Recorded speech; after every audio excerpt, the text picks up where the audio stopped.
续要来讲，有真侪乡亲拢惯势甲车的锁匙、甲厝内底锁匙串做伙，这有风险无？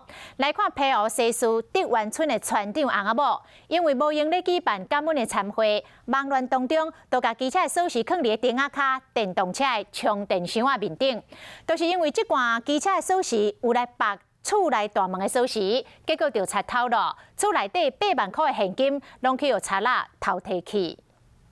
伊就讲钱用放在遮啦。村长真生气，因为賊仔敢若拢真了解，一个入门就入去走勘。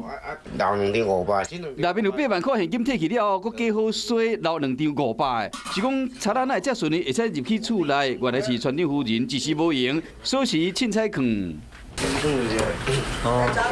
因为今日一天，翁某2人无用办感恩餐会，太太一个无用，先将这锁匙放伫厝内电动车的充电箱仔顶面，互賊仔发现。 加上这乌托邦锁匙甲厝内锁匙拢夹做伙，这个賊仔才有法度入去。